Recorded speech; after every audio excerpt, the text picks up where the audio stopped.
Afternoon, everybody. Thank you for joining. Thank you to Turning Points for Children, Cool 10, whoop, whoop, for inviting me to share such on a great topic, a heavy topic, but a great topic. My name is Jennifer. I go by Jen Cares, and I'm the founder of Chosen Counselors, a nonprofit organization that seeks to inspire, motivate, empower, and strengthen individuals and families. And today we're going to talk about grief. Okay? So, might get heavy, but I don't want it to be heavy. So I try to make it light, to not just talk about grief in the aspect that we're so often relating to grief, as in death. But we're going to just open it up and broaden it out a little bit, okay? So Wikipedia says that grief is the response to loss, particularly to the loss of someone or something that has died, to which a bond or affection was formed. And although conventionally focused on the emotional response to loss, it also has a physical, cognitive, behavioral, social, cultural, spiritual, and philosophical dimensions. Okay, so grief is commonly associated with death, but today I want to share how it's connected to so much more. So a question to the audience, who has suffered a loss as it relates to COVID-19? Okay, we see some hands for those that have videos on. But not just maybe a loss of a loved one or a friend or a family member, but maybe loss of employment, a loss in a sense of security, a loss of toilet paper. When it first started, we couldn't find toilet paper anywhere because they took it all. And again, grief is heavy, so I got to throw some funny stuff in there so often to help us lighten it up a little bit. Who has dealt with the loss of a significant other? Not necessarily to death, but maybe to separation or divorce, or you took a pause, or you broke up, okay? And if we're honest, when it first hit, that separation, that pause, that divorce, that breakup from either that significant other, that person, place, or thing. I love the nouns because it just is a great way to categorize all of those in one. When it first hit, we were distraught. And as time progressed, we saw it maybe as a blessing, or we hoped that it would come back around, or just said, it is what it is. But it was a loss nonetheless. And in that moment, we had to learn how to adapt to life without that person, place, or thing around. So let's talk about the loss of security. So what was once dear to you, you felt was protected, but it was taken away. That's the form that we could grieve over, the security of knowing that somebody was there to take care of us, and then something happened and it's no longer there anymore. We could grieve through that process, and it doesn't mean that it was specifically a death. Have you ever been homeless? That could be a loss of security. And I'll share, there was a time in my life where I was homeless, and it was not a good feeling. I ended up living in a transitional shelter for a couple of years, and all walks of life lived there. But I had a loss of security. See, growing up with Mama took care of the house, so I didn't have to worry about that. I was in that house my whole childhood.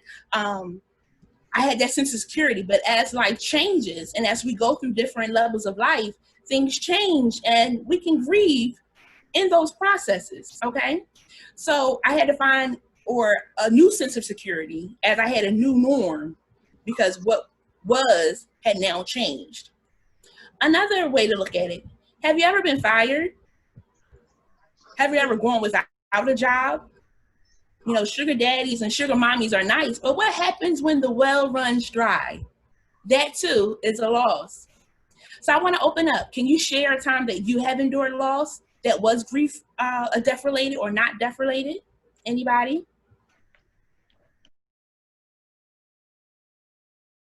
So, okay, so now that we see that grief is not just related to death, let's talk about the stages of grief and ways to maneuver through them. So one of the first stages is shock and denial.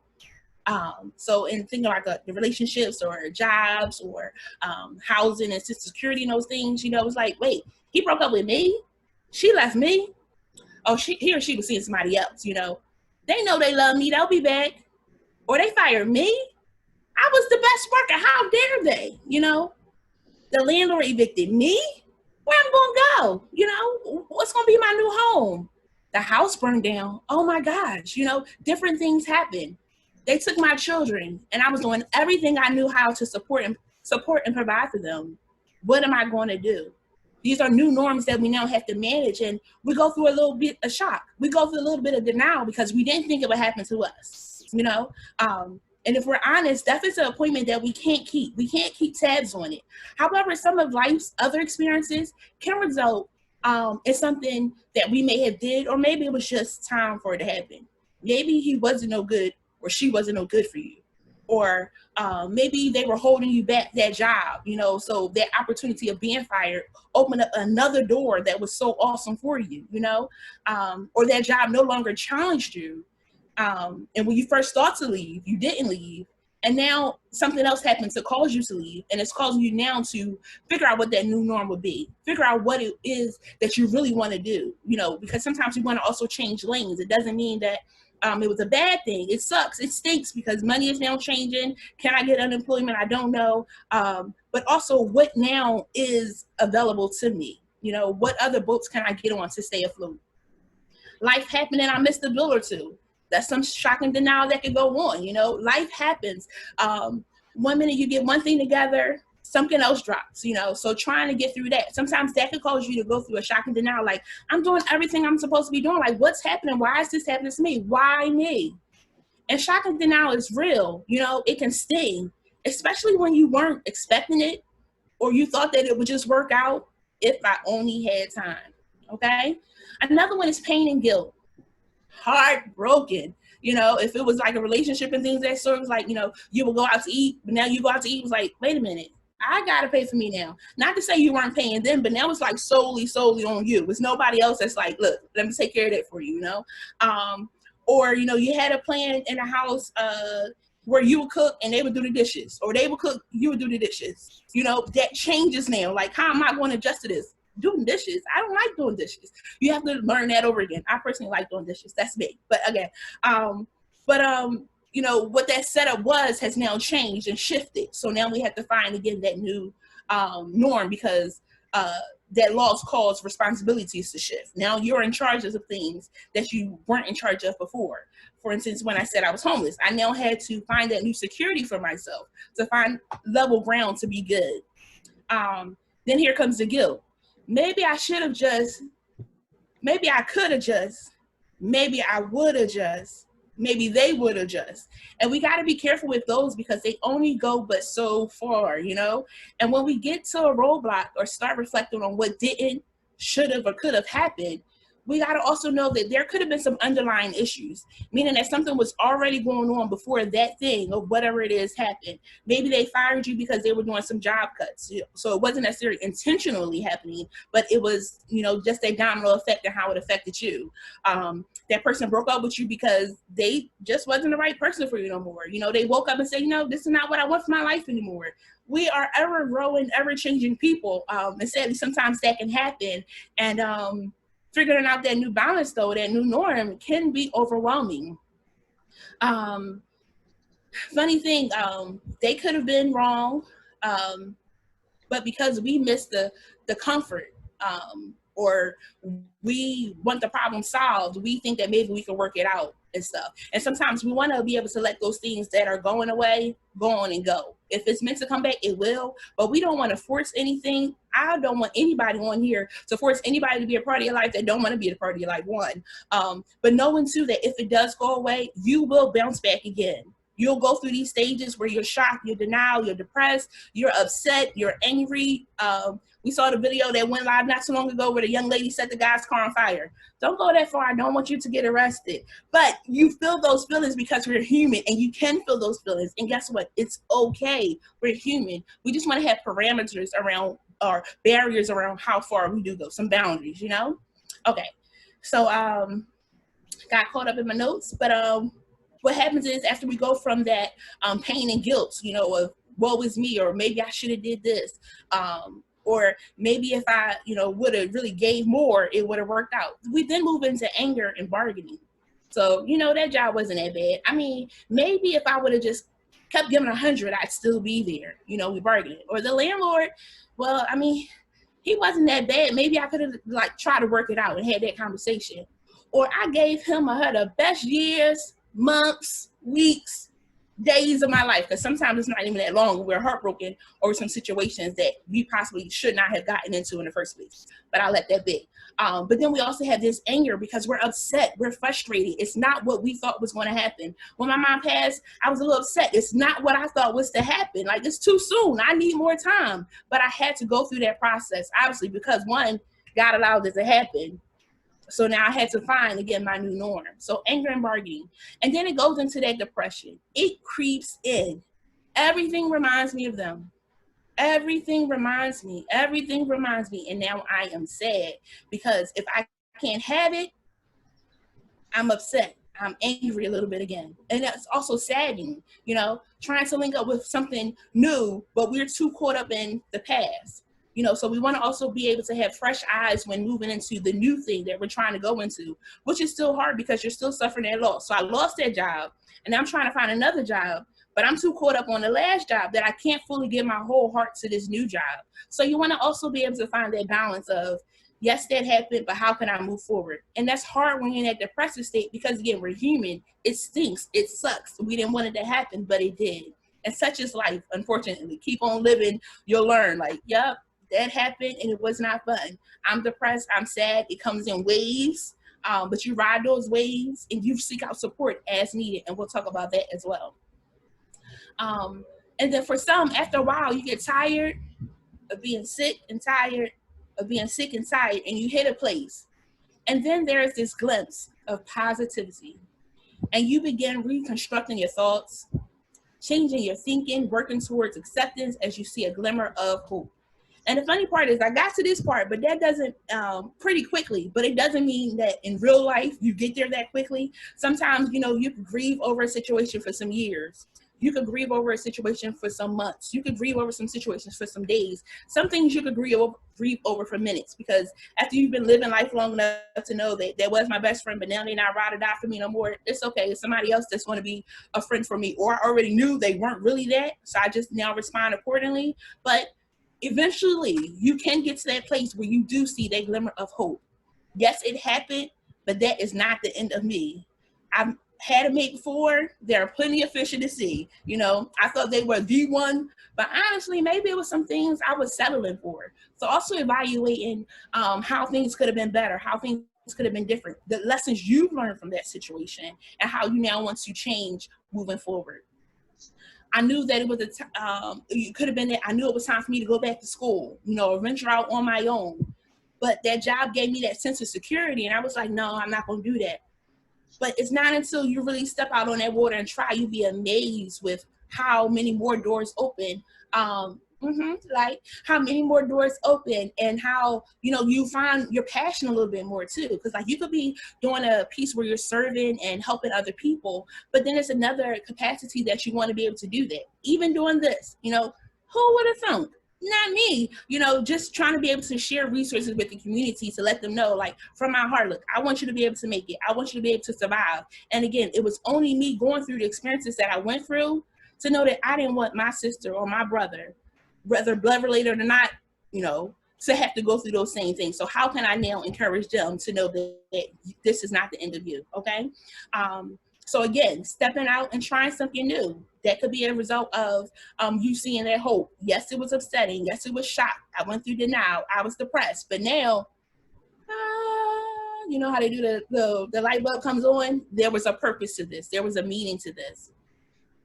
Okay, so now with dealing with death, it's the same. And I'll talk about me. As shared, I went through shock and denial when my mom passed. I was 20 years old. I was just finishing up my sophomore year, about to go into my junior year. During that summer break, she passed. I was still a kid to her. To me, too, a little bit. But if I tell somebody else, I was grown. I was 20, you know. But I found out I wasn't as grown as I thought I was, because I still was relying on her for some things, and I had to find a new norm. So I did go through shock. I did go through, you know, moments of denial. You know, she'll pull through, she'll make it. And then sometimes for people who are going through some health issues, you'll see like a glimmer of hope, because it'll have a day or a couple of days where they're like doing good. You feel like they're on the up. And I'm like, cool, it's going to work out. But sadly, it didn't work out in a way that I wanted it to work out. You know, she went on. And as upsetting and frustrating as it was, I'm like praying, like, not today, Lord, pass us by. Like, let that go to somebody else. Not necessarily somebody else to die, but not this house, you know, don't let that affect us. But I had the pain, I had the guilt. I went through the shoulda, I went through the couldas, I went through the wouldas. But then I found out, you know, maybe that's what was supposed to happen, even in me being frustrated. And like in death sometimes, whether it's murder, whether it's health reasons, whether it's a car accident, a freak accident, sadly, everybody has their time to get off the bus or the train of life. It's not when we want it to happen. Even in regular days, like we had some friends who are still friends with us from years ago. Some are not friends with us from years ago, because everybody has their set time to get off their train or bus of your life. You have to be okay with some of them leaving, but it doesn't mean that it doesn't hurt any less, okay?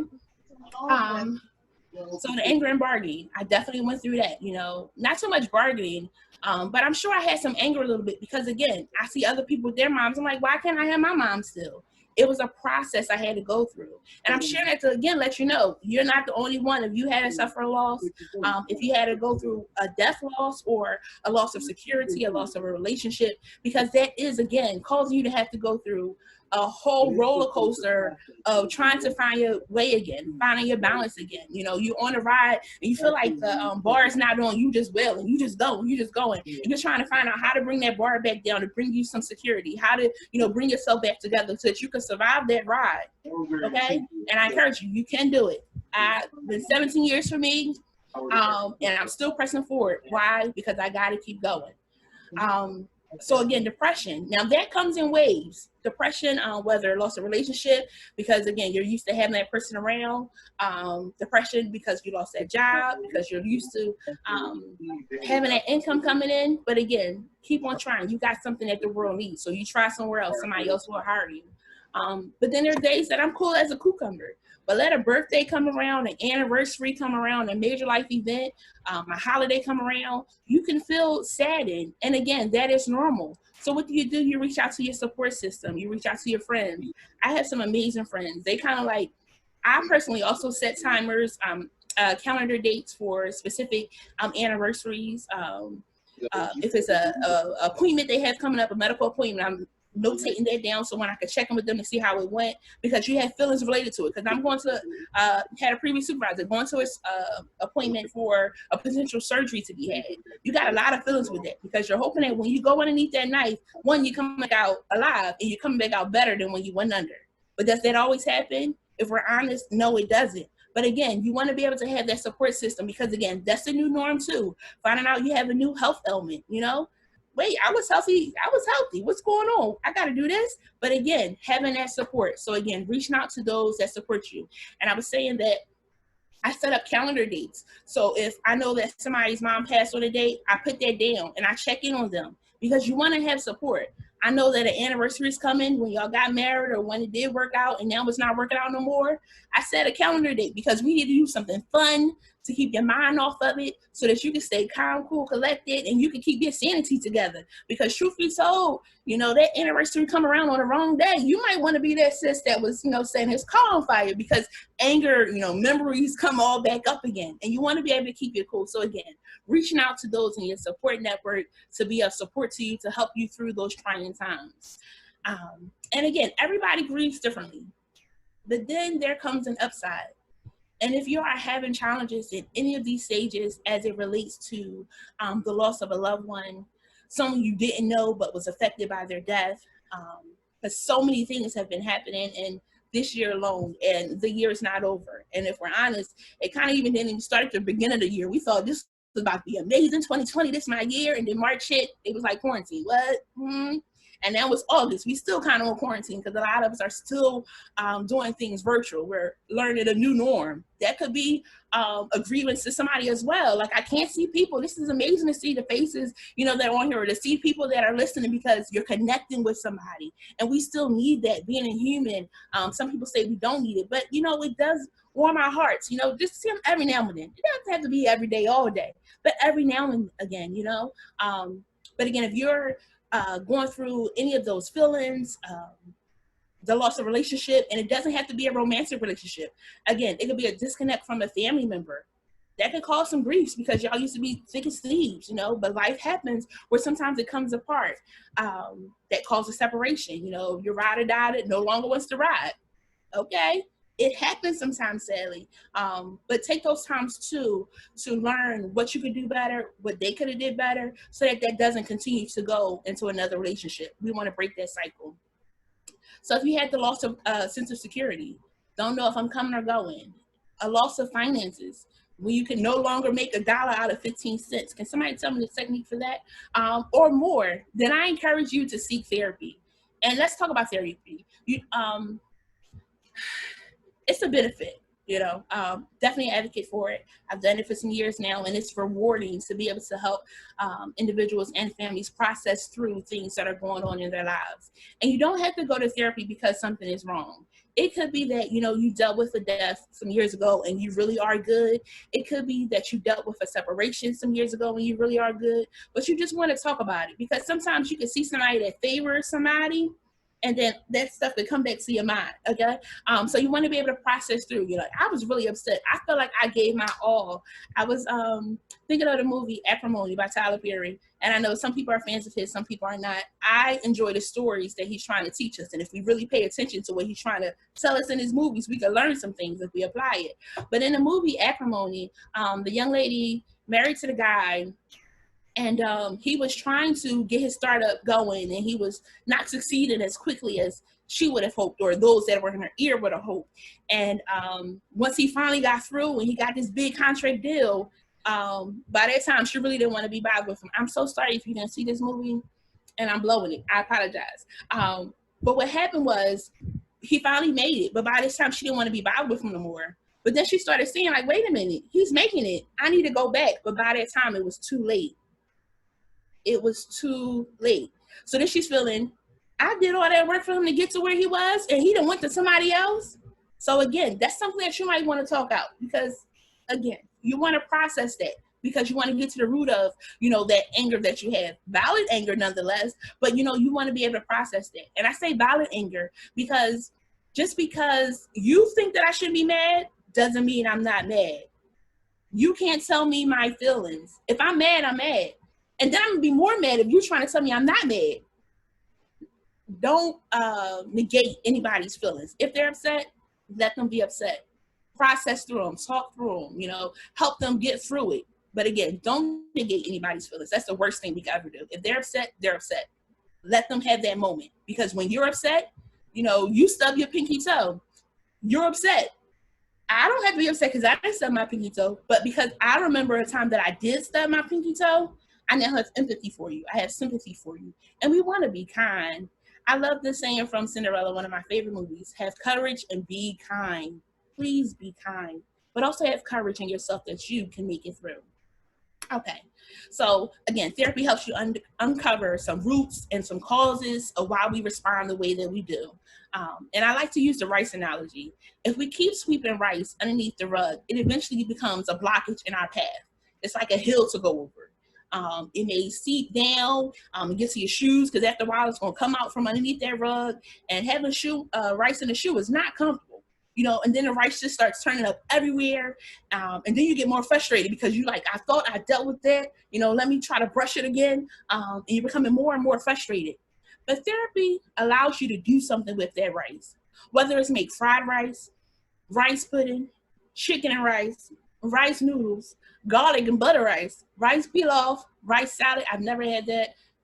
I just Googling rice recipes, rice and gravy, the list goes on. But you make the rice, you know, you deal with the rice, you bring the rice together, you eat what you need to eat of it, you let the rest of it go, but you deal with it. Because again, if we keep on just trying to brush it somewhere, that's not going to help us, okay?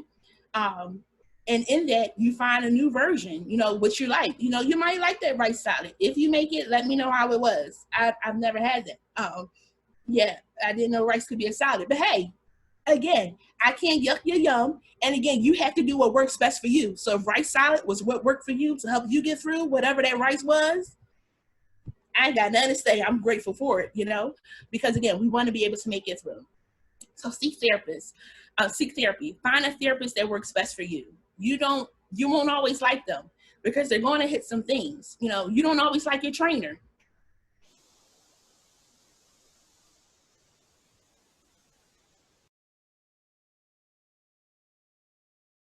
with death, you could do something in their honor, establish something in their honor. A couple years ago, I connected with Camp Erin. It's David Bradley. He has a children's bereavement program, and it's a free weekend for. It's a bereavement camp for a weekend for youth who are grieving the death of a significant person in their lives. So give back. You know, it was such a blessing to be able to help a young person dealing with the confusion of loss, of that separation, of that grandmom, that mother, that father. You know, they were here, now they're not here. Where do we go from here? So being able to help somebody else when you're going through is also such an empowering, you know, event. And I found that the more you talk about it, the more it eases up for you. You know, it was tight because I was upset, but now that I'm talking about it, okay, talking about some more, okay, talk about some more, okay, I'm loosening up a little bit where I'm not holding it with that anger. I'm kind of letting it go because, again, it's happened and I'm now finding my new norm. And now how can I help somebody else as they're adjusting and finding their new norm? So again, the symptoms, the stages of grief can occur in any order, but the feelings are real nonetheless. And Therapy Tribe notes them as, you know, shock, disbelief, feeling numb, denial that the loss even occurred, sadness, despair, loneliness, feeling empty, guilt, regret, shame, anger, feeling resentful, anxiety, helplessness, insecurity, fear. They even have some physical symptoms. Did you know you can have physical symptoms as well? Fatigue, being nauseous, sickness, weight loss or gain, aches and pains, night sweats, heart palpitations, feeling faint, lightheaded, or having some sleep troubles. So again, having a loss of anything that we talked about, not just death, can cause you to go through all those feelings. I can't get my sleeping together. I'm not eating. I knew somebody that went through something with their boo. They became so fit and trim. I said, wait a minute. It wasn't a healthy way. So we also want to be healthy in that too. So if we see that one of these things are affecting us and it's not healthy, we want to also pull ourselves together too, to get the help to make sure that it's in a healthier manner, okay? Mr. Warden shared 4 tasks of mourning that are needed to heal. I'm almost done, I promise. 1, accept the reality of the loss. It's a process to get there. It's not supposed to happen, they're gone, and now I accepted it, I'm good. It doesn't happen that quickly, you know? If we remember when we were kids and we had a pet, you know, our parents would tell us a different story of how that pet really went on. But they did that to ease us, to help us as we accepted that reality. You know, little Miss Rabbit, she just didn't want to stay here anymore, so she ran away.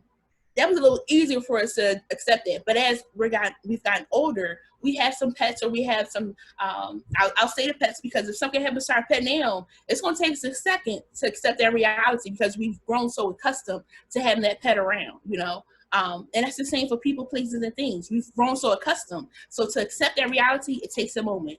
Embrace that moment. But eventually, our hope is that we get there. Number 2, work through the pain and grief. Again, therapy. I encourage you to go to therapy. We have great friends that we could talk to handle some things, but if they have some issues on their own, some things it's going to be some blockages with. You ever had a conversation about your relationship with somebody who didn't really have a good relationship with the person they were with? It doesn't come out too well, you know? What happens is they give you some information, but it's I don't want to say filter, but it's glazed with their anger, their distrust, their frustrations, you know? So we want to be careful with when we're talking to somebody. We want somebody that's going to be neutral and really give it to us truthfully and help us to process through it. So again, 1, accept the reality of the loss. 2, work through the pain of grief. And again, that takes some time. It doesn't happen overnight. Number 3, adjust to life without that person, place, or thing, which can be the hardest. You know, my mom passed. I'm like, who's going to call me every day? Who's going to check in on me? You know, I had to adjust to life of not being able to call her, to reach out to her. You know, that's a process too. Some days it's great. Some days it's like, I just wish I could hear her voice. You know, that loved one that you lost, or that relationship that you lost, or whatever has happened. I just wish. But we have to learn how to now adjust to life without. And the last step is to maintain a connection while moving on with life. So again, Buddy, I put this on. So I have a necklace. It's in sign language and it has the I love you in sign language. That's the charm that's on it. Me and my mom used to always say I love you. Okay. That's how we would say, we just do it like that, and that's what it was. I found this ironically. I was in a jewelry store, no, I was in a mall, and it was in a display case. How random to come across that. But I bought it and I gave it to her as a gift one year. This is my way of, maintaining that connection. My other connection is also just being mindful of, the things that she had planned for my life or the things that she taught me, and trying to also make a good, impression on others from that which I've learned from her, making her look good, letting that legacy live on. So again, in whatever way that you can maintain a connection, whether you start a foundation in their honor, whether you do an event once a year in their honor around one of the holidays. My great aunt recently passed, so we planned somewhere around her birthday time to come together to celebrate life together, as well as to honor her. So you do different things to maintain that connection, because if you feel like you've forgotten a person and they were that dear to you, then that's a whole nother roller coaster that you could go on. So you do it as you feel comfortable, what works for you to stay connected. And again, it's not always easy. However, today I put on my faith shirt. I don't know if you can see it, but it says faith. And I encourage you to have some faith in yourself. Some days will be rough, but you can make it through. Whether you're grieving that loss of a loved one, a relationship, a sense of security, finances, the list goes on. But as bad as it hurts, everybody, again, must get off that bus or train of life at some point. It's different stops for everybody. Sadly, sometimes it's at birth for some. Some people can make it to 101, but everybody has their designated time to get off. Nipsey Hussle died last year in March, and the motivation for some that knew him was that the marathon continues. So again, that's encouragement to you too, that it still keeps going.